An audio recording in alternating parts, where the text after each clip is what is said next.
Olá, amigos! Vamos continuar nossos estudos da Joana de Ângeles no livro Conflitos Existenciais. Agora nós estamos indo para o capítulo 3 e esse capítulo é sobre a raiva.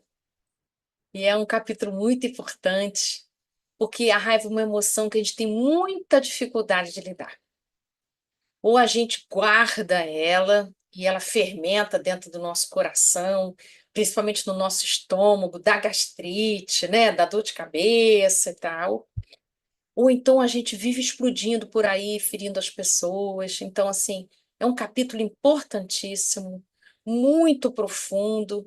Então, convido vocês para uma grande viagem nesse estudo sobre a raiva. Para quem quiser se aprofundar um pouco mais, eu vou apresentar para vocês um livro da comunicação não violenta, que é O Surpreendente Propósito da Raiva. É um livrinho fininho, ó, mas precioso, que o Marshall Rosenberg, que é o criador da comunicação não violenta, um inglês, né? Um missionário, eu acho, né, minha gente? Que traz para a gente essa ideia muito boa de que a raiva é uma expressão de uma necessidade não atendida das nossas almas. E, inclusive, ele vai fundamentar a ideia de que a violência é uma expressão trágica dessa necessidade não atendida. Então, mais do que nunca, o Marshall está dizendo para a gente: cuida das suas necessidades, para você não viver por aí explodindo, para você não viver por aí engolindo raiva, né? E se você fica muito tempo, se você se demora tempo demais sem atender às suas necessidades, você pode se tornar violento sem querer. Então, bora cuidar das nossas necessidades, que são muitas. No nosso próximo vídeo, eu vou poder trabalhar com vocês essas necessidades. Mas antes, eu quero poder fazer o comecinho do comecinho. É a gente começar a identificar algumas situações que trazem raiva para a gente, para você já ir se familiarizando com isso. Não é qualquer coisa que te dá raiva, mas você precisa identificar o que é que costumeiramente te dá raiva. O que é que, na maior parte do tempo, assim, muita coisa dá raiva na gente, mas tem uma coisa que se repete, assim, tem uma situação que é muito comum que ela te dê raiva? Então, vamos a ela. Eu vou mostrar para vocês aqui algumas, devagarinho, para você ver se você se identifica com algum. Então, vamos olhar devagarinho. Aí vai. Então, a primeira é um tipo de raiva que eu considero até ela muito útil, que é quando você tem indignação. É um tipo de raiva. É uma energia muito semelhante da raiva. É uma indignação que ela precisa estar presente para que você possa efetivar mudanças no seu cotidiano. Então, essas indignações boas que nos ajudam a ser melhor, viver num lugar melhor, faz falta e é importante. Não há não há nada que contradiga que a indignação não deve acontecer no nosso cotidiano. Os espíritos não falam sobre isso, né? Que não devemos sentir indignação. Tem indignações muito positivas, né? E eu queria dar um exemplo para vocês de uma indignação que eu senti. Não que eu seja modelo para alguém, mas só o que eu quero dizer que a indignação ajuda, né? Eu estava passando na frente de uma farmácia e na hora que eu estava passando, tinha um funcionário da farmácia batendo no outro, mas muito violentamente dentro da farmácia. E as pessoas da farmácia paradas, né? Então, quando eu passei e vi aquilo, eu comecei a gritar. O que que é isso? Vamos parar com isso! E aí levaram um susto, parecia que estavam num trânsito, né? Não é assim que se resolve as coisas. E aí ele começou a falar, eu nem me lembro o que que é que aquele funcionário falou em relação ao outro, mas não importa. Aqui a minha indignação diante de uma situação de violência, eu não podia passar indiferente àquilo. Realmente eu acredito que existem outras maneiras de lidar com as coisas que não seja pela violência física nem verbal. Então, naquele momento, a indignação que eu senti trouxe um benefício. Então, é uma raiva que ajuda a nos responder na emergência, no imediato. Ela ajuda a gente a ter força para agir. Então, essa raiva aí, se você não for violento, né, vale a pena. O segundo item É quando eu sinto raiva por ter deixado de agir. Então eu começo a ficar com raiva de mim porque eu podia ter feito isso, podia ter feito aquilo, podia ter dito, podia ter resolvido, mas eu não fiz. Em vez de eu aceitar isso, em vez de eu concordar com isso, eu paraliso na queixa. Esse lugar não é bom para a gente, não. Ficar morando na queixa de eu não ter feito como eu acho que eu deveria, não te ajuda. Então, isso te acontece frequentemente? Você sente muita raiva por ter deixado de agir? Então, o que eu posso dizer é, tá te faltando conexão. Você pensa em ações depois que a situação já passou. Então, para você não ficar morando na culpa, na queixa, na raiva de você mesmo, você precisa poder e juntar um pouco esse timing.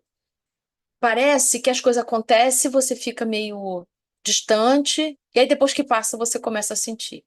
Então, deve ter te acontecido alguma coisa que você se habituou a responder atrasado às circunstâncias. Então, é hora de você examinar o que está te impedindo de estar conectado com os acontecimentos quando eles estão diante de você. Terceira manifestação das raivas, né? É quando você provoca raiva no outro, quando você faz algum mal e você não reconhece que você agiu. Então, você vive provocando raiva nas pessoas no seu entorno e você não entende por quê. Porque você se justifica o tempo todo e não assume que você fez algo que trouxe consequências negativas. Então, como você tem dificuldade de sair do papel de bonzinho, de bacana, de legal, você fica com muito medo das consequências, das pessoas se afastarem de você, em vez de você assumir o que é realmente, eu fiz isso, sinto muito, gente, foi mal, não era isso que eu queria, você entra na justificativa, né? Ah, não, mas também o cara me fechou ali na rua, não, mas também tiraram as coisas do lugar, não, mas também nada aqui é organizado, então. Quanto mais a gente justifica, mais raiva dá. Porque aquele que se sentiu lesado por você, ele não quer justificativas. Ele não quer explicações. Ele quer uma reparação. Então, oferece a reparação logo. Não fica se justificando. Nem sempre a gente é bonzinho, legal, bacana. Há muitas situações que a gente não vai ser uma pessoa legal. Nós não temos nível evolutivo para ser bom o tempo todo. Nós vamos ser muito ruinzinhos muitas vezes. Vamos agir mal muitas vezes. E o que que nós podemos? Ou fugir, ou podemos assumir. É, meu amigo, eu sinto muito. Foi mal. Eu gostaria de ter agido melhor, mas não deu.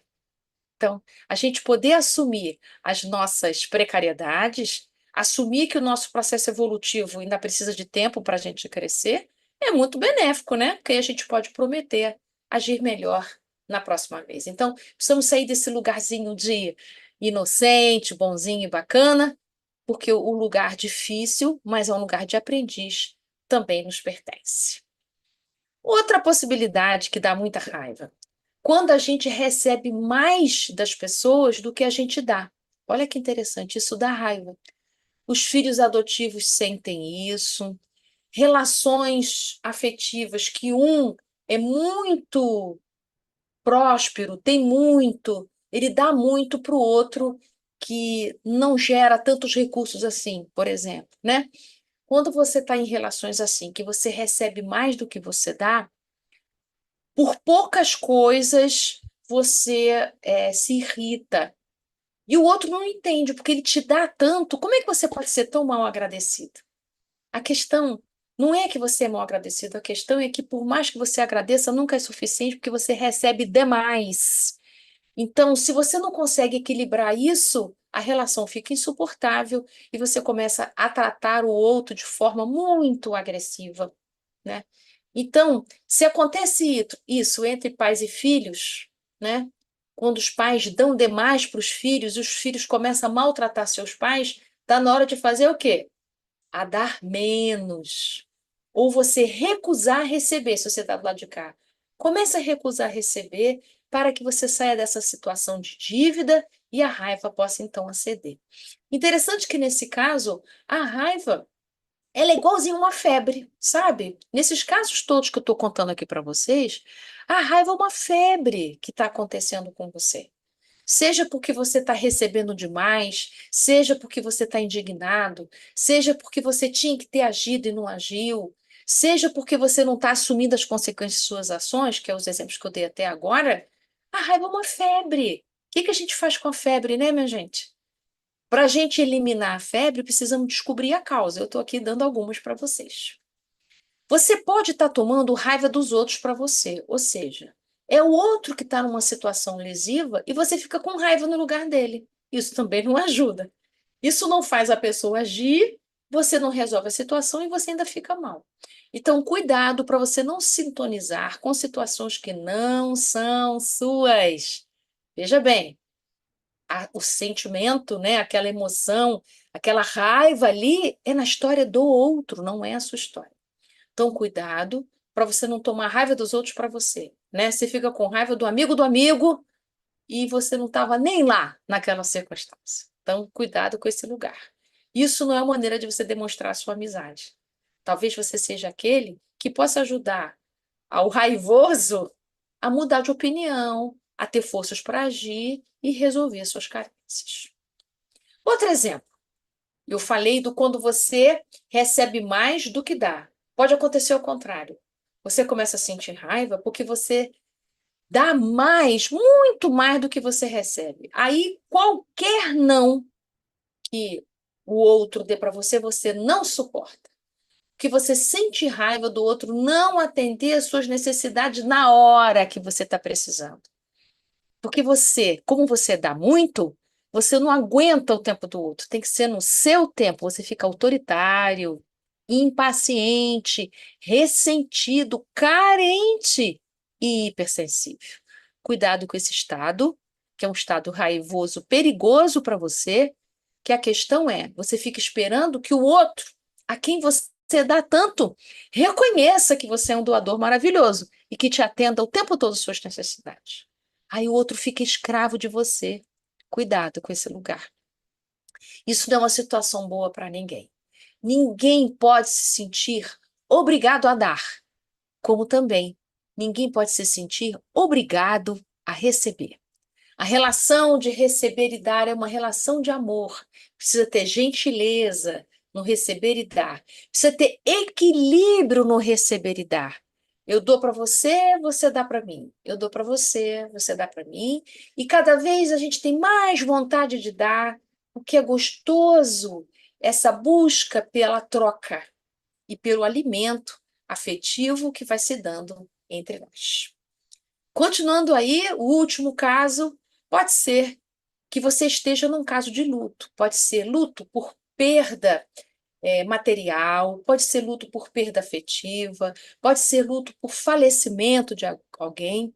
Nós estamos no estado de luto toda vez que há uma perda vigorosa, né, na minha vida. Então, a raiva pode aparecer como uma expressão de eu não aceitar aquela perda. Então, é difícil aceitar que aquela pessoa querida morreu. É difícil aceitar que eu fui demitido de um emprego que eu gostava muito. É difícil aceitar que aquela pessoa que eu amava não me quer mais, não quer mais manter a relação comigo. É difícil aceitar o crescimento dos meus filhos e que eles foram para muito longe de mim. Então, eu também vivo um luto e às vezes eu posso sentir muita raiva, né? Então, a raiva, ela é natural desses estados. Agora, ela vai demorar e pode agravar o seu estado de manifestação quanto mais tempo você se demorar nesse lugar de não aceitação das perdas naturais da nossa vida, né, minha gente? Perder faz parte. Então, ok com os 7 itens? Esses 7 itens são esses que eu apresentei, não estão no capítulo da Joana, tá? Eu trouxe aqui como um acréscimo, e eu queria apresentar para vocês também esse livro do Marshall Rosenberg, que para quem quer se aprofundar, pode ler um pouco mais aqui. Ele é o nosso criador da comunicação não violenta. Ele vai sustentar aqui que toda vez que a gente tiver uma necessidade não atendida, a gente pode estar vivendo um momento de muita raiva e é muito importante que a gente possa cuidar das nossas necessidades. Então, gente, nós vamos terminando aqui essa primeira parte e vamos continuar no próximo bloco. Até já! Até já!